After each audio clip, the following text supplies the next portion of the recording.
Nós estamos de volta com o Band Entrevista, que hoje fala sobre os impactos ambientais caso haja o corte das árvores da Vila Betânia, em São José dos Campos, área que ficou conhecida como Bosque da Tívoli. E o nosso convidado é o professor do ITA, Wilson Cabral. Professor, o Grupo Bandeirantes há 15 anos realiza o projeto Rio Vivo, que é a questão da importância das águas do Rio Paraíba do Sul. E é claro que as árvores têm uma ligação direta com a água e, é claro, com os rios que cortam a cidade. Qual que é a importância desse bosque, dessa área central arborizada para os córregos que passam pela região central de São José? Tem 2 ou 3 que cortam a cidade, talvez do Vidoca seja o maior deles, que pega ali um lado da região central e passa bem próximo à área do Bosque da Tívoli, e a importância dessas áreas verdes para a preservação dessa água e para o futuro das gerações. Bom, vamos lá, as árvores e a floresta, os bosques, têm uma relação, eu diria que direta com a questão da água, né? Então elas, de certa forma, participam do ciclo hidrológico.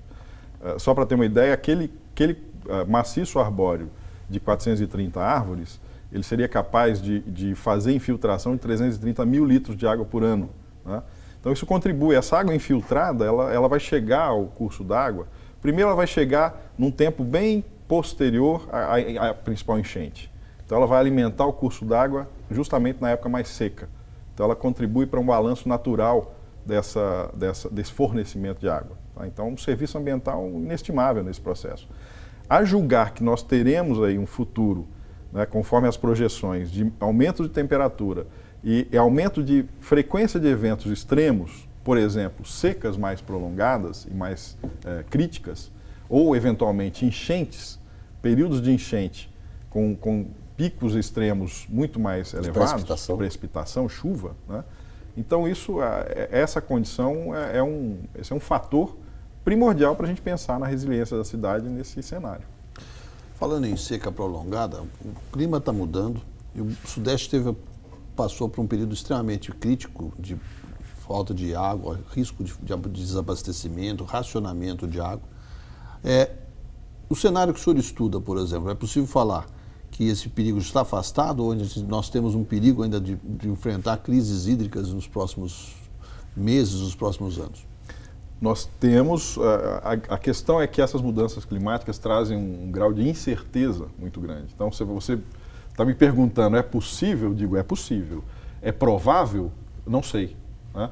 Por quê? Porque está mudando. Então, só como exemplo, esse ano nós tivemos um ano com precipitações, com chuva abaixo da média histórica, de janeiro até julho. A se manter esse comportamento, nós teremos um problema sério de escassez podemos ter um problema sério de escassez hídrica no ano que vem, tá? Como tivemos em 2014, 2015. Bem parecido, até pior, porque hoje o cenário é pior do que 2013, em termos de armazenamento de água nas represas. Então, ao invés da gente evoluir, nós involuímos. Não é que nós evoluímos, é que são as mudanças, né? Então nós estávamos acostumados com um padrão e esse padrão está mudando e nós não conhecemos o próximo. Ou seja, é incerto. Está chovendo menos. De modo geral, está chovendo menos, tá? E há uma tendência, conforme as projeções, de que você tenha uma queda nessa precipitação ao longo do tempo, falando em médio e longo prazo, né? Então, de fato. No entanto, agosto foi um mês em que choveu mais do que a média, ou bem próximo da média. Então, você vê, a gente vinha num baixo nível de precipitação em relação à média, de repente, em agosto, choveu um pouco mais. Então, é incerto. É um padrão que a gente não conhece. Daqui para frente, a gente desconhece esse padrão. Até porque os padrões falavam que esse ano seria de chuva na média, né? Sim, né? Então, você vê, foi um ano mais seco que o normal, né? A despeito do que se projetava lá no começo do ano.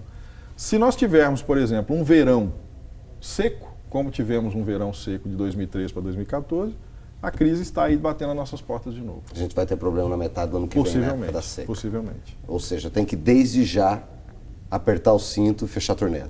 Eu não diria desde já, eu diria desde sempre, né? Não é desde já até que a chuva venha, né? Ou seja, a gente tem que adotar um padrão permanente de resiliência, de uso eficiente de água, de uso eficiente de recursos, de uso eficiente de energia que tem impacto na água, de saneamento eficiente, né?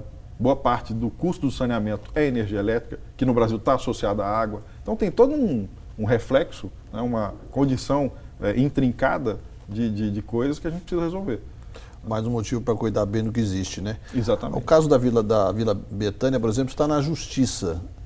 O senhor tem uma expectativa de solução? Existe como é que o senhor acompanha a questão de prazos? Qual o destino da área? Como a população deve esperar o destino dessa área? Para a gente fechar, professor. Tá, eu acredito que, eu espero que a justiça tenha um bom entendimento com relação a essas demandas, né? E, por exemplo, possa definir um bom destino, ou seja, a manutenção dessa área. Se a justiça não fizer, a prefeitura, em tese, teria como fazê-lo, né? Então, ela poderia tomar para si essa questão. Existem instrumentos legais urbanos para fazer isso? Existem instrumentos legais urbanos para Aí tem que ter vontade política. Exatamente. Professor Wilson Cabral, nosso tempo está esgotado. Queria agradecer a presença do senhor aqui no Band Entrevista. Até uma próxima oportunidade. Obrigado, estou à disposição. Muito obrigado. Elcio Costa, nosso outro professor. Até semana que vem. Obrigado pelo professor, até a semana que vem. Band Entrevista volta no próximo domingo, nesse mesmo horário, sempre com um convidado especial. Obrigado pela sua companhia. Até a próxima.